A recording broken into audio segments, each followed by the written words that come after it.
And of course, some of those products are going to be behind a paywall and you can read more about it. And what you're referring to is with the warm leads and hot leads is we were so blown away by seeing that much activity.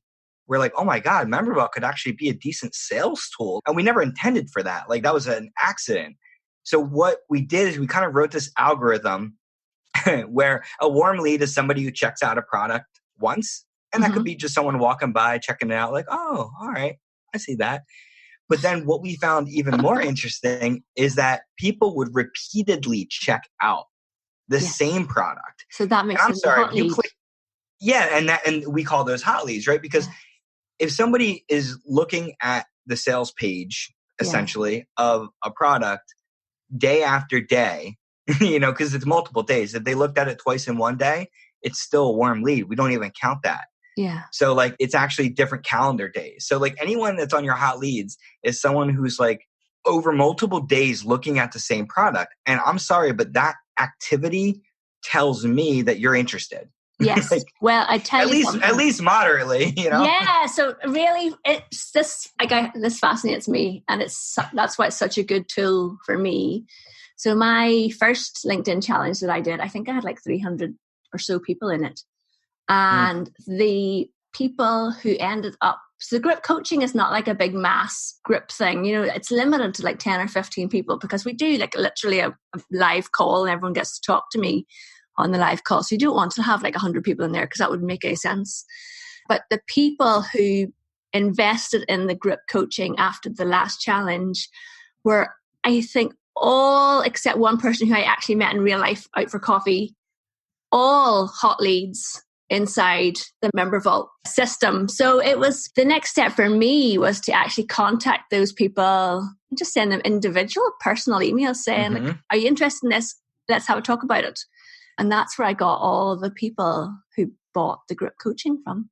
I love that. See, and it was just a natural flow. And that's what, and you know what the best part about that, Louise, is you don't have to be scammy or salesy. No. Because you can do, we call it conversational selling, right? Yeah. Where like, you're not sitting there hard selling people. Like you already know that they're really engaged and they're interested. They're looking at this stuff, right? Like they're spending they're voting with their time. So like when you send out generic emails, you have to just kind of like, you don't know what you're sending to, you know what I mean? It could be someone who's just signed up and never even looked at your freebie, or it could be someone who's like been binging on it ever since they signed up for it. But you don't know that when you just send emails. Like, so this is where Membervault can really help you hone. So it's like, if you have, time is the biggest limited resource for most people. I know it is for us.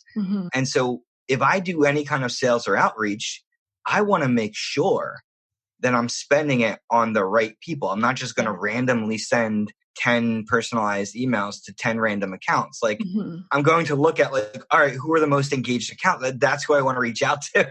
Yeah, absolutely. And that makes the way better use of my 10 minutes that I have to do sales. But also those people don't mind you reaching out to them because they're already interested. No, they love it. They love it. So you're helping them. And I think that's the thing that blows people away is we had so many skeptics kind of in the early days and still today signing up for Membervault. They're like, I like the idea, but I just don't believe it. Like, because we've all been fed this idea that we need to like funnel and spam people to buy. And it's like, but you really don't. Like, you really can shift into hey, let me put like, you got to build an audience somehow, right? And so that could be ads or organic or that part. We don't have a solution for that. You know what I mean? Like, so you need to build and bring an audience. But once you have them, right, instead of just spamming and funneling them, you can just serve them. You can just help them. Yeah. And then just watch who's really active and then reach out to those people and ask if you can help more. Like, that's literally all you're doing is helping them. And they love it. So like no one feels hard sold at all. No. So do you think, Mike, I'm not going to diss anybody else's software as a service, but do you think that Membervault attracts the kind of people who like not having to do like a hard sell or here's my funnel or blah, blah, blah? I love how PC you're being. Yeah. Yeah, so there is a term, right? So I'm not going to throw any particular company. Yeah, I'm not going to throw shade on any company, but there's kind of a term for it. And anyone who has seen a Facebook ad knows this. It's like we call it bro marketing, where it's like it's very scammy guy sitting on a Mercedes with a flamethrower telling you that you too can download his system and get 1 million clients. You know, like it's that type of marketing that people are tired of. Yeah, like, I think so. Audiences are tired of seeing that crap, right? For sure. Yeah. But people like you and me don't want to do that. Like, I'm sorry. I mean, I like flamethrowers too, but like, I don't want to advertise like that. There's no part of me that wants to do business like that. No. And it turns out we're not alone. There's a lot of people that want a different way. They're like, I don't want to be douchey and scammy and do that. Like, I don't want to do that stuff. Do I have to? And no, you don't. No, you don't. Mike and I are telling you, you don't. You don't. Opt out. Excellent. If you do, then go for it. There's a lot of options. If you do, you're listening to the wrong podcast. Right. But Mike, tell me, go back to the start, because your wife, Erin, wasn't she like an online business manager or something? Yeah. Hey, OBM, you know what that? Yeah. And so that really was the genesis of Membervault. Erin was an OBM, an online business manager for a high-end business coach, Adrienne Dorson. She actually now works with Mike McCowitz, Run Like Clockwork. Oh, yes, of course. Yeah. So the Run Like Clockwork digital, when you buy the book and there's the digital part of the book where you can go check out more. Yeah, it's in Membervault. That's on Membervault. Yeah. So that was a really fun account to get. So and so this was for almost 5 years ago now, where Erin and Adrienne were trying to figure out the course platform scene at the time was a little bleak. It was either like WordPress plugins that work and like they were really unreliable and they were awkward and there was stuff like that out there. And then there was like full blown, like everything in the kitchen sink, like the Kajabis out there, which again, they're all great pieces of software, but like they didn't answer the need. So you end up paying all this money for something you don't need. You're like, I don't want to pay for an email and a website and this. And like, this I just and want that and this and that. Yeah. Yeah, like I don't need all that stuff. Most people don't. If you do, then it's a good deal. If you don't, you're paying for a bunch of stuff you're never going to use. Yes. And so that was kind of the landscape at the time. And I've been a developer my whole life. I write software.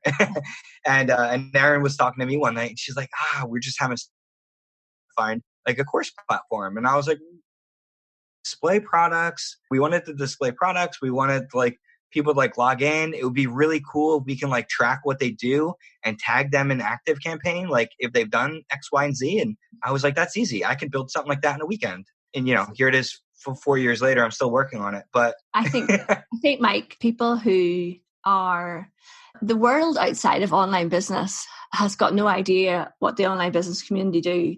And just lucky that you married somebody who was in online business, I think, to say, this is something we need. Because you were like, that's really easy for me to do.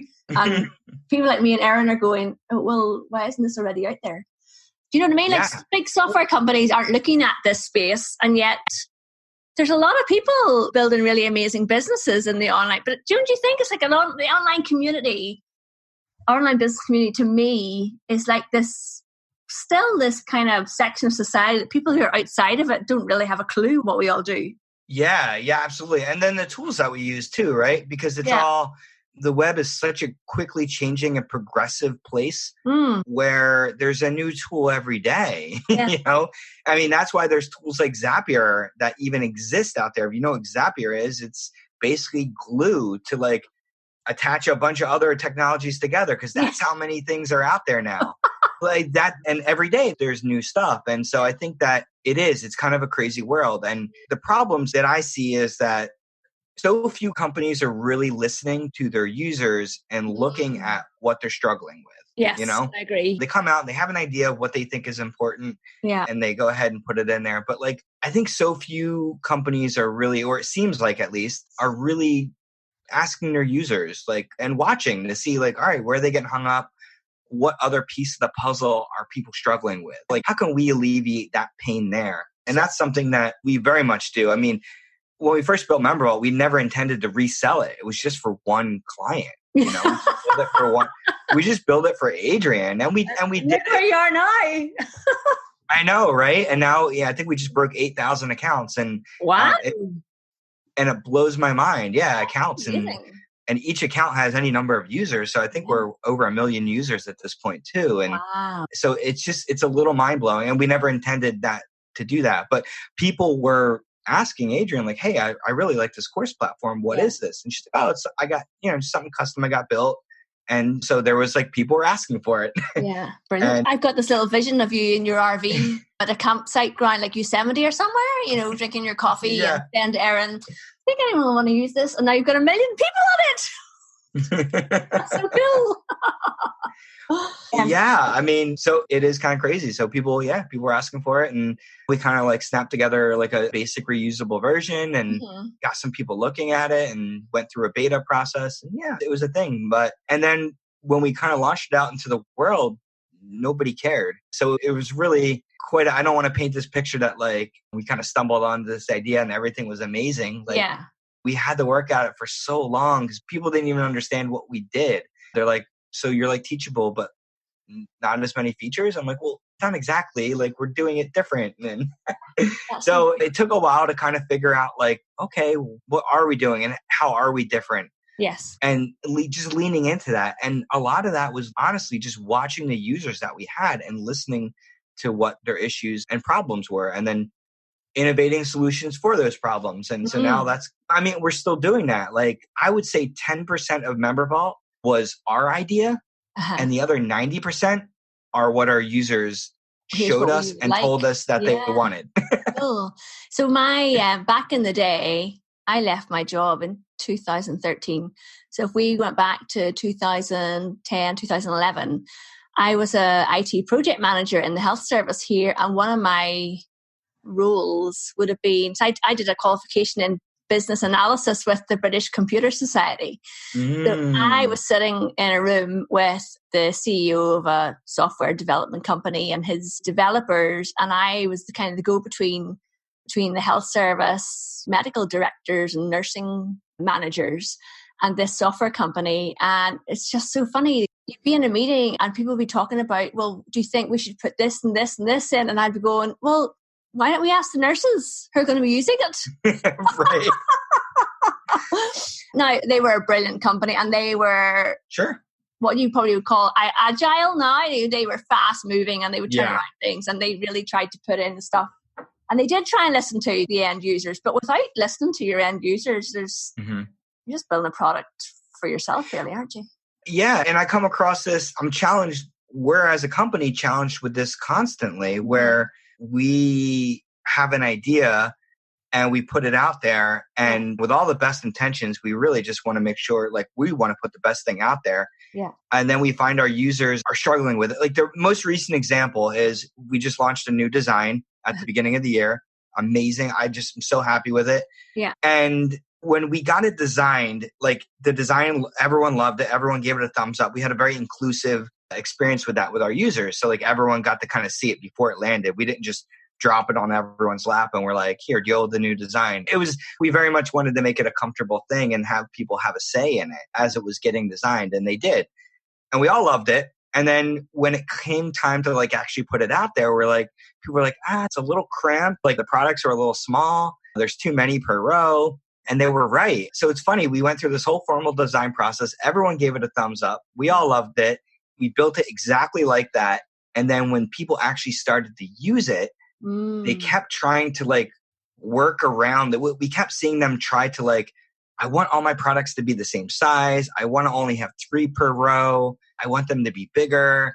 And so they kept putting in like little code to like hack it. Oof. And whenever we see like people repeatedly trying to override the defaults to do something, we're like, all right, maybe we should just make that easy for them we should revisit that instead.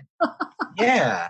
And so we did. And that was one of the things that we had to do was just recently, we had this idea that every product's a different size. So it's going to like look like masonry. Like, it's going to look like a Pinterest. We're like, none of the Pinterest pins are the same size. They're all just kind of like stuck in there. They have even spacing between them, but like it looks like a brick pattern or whatever. So that's what we thought the Membervault front end would look like. But we realized at least half our users were trying so hard to make all the products the exact same size so it would be like a grid. And we fought against that because we're like, no, we build it like this. Let everything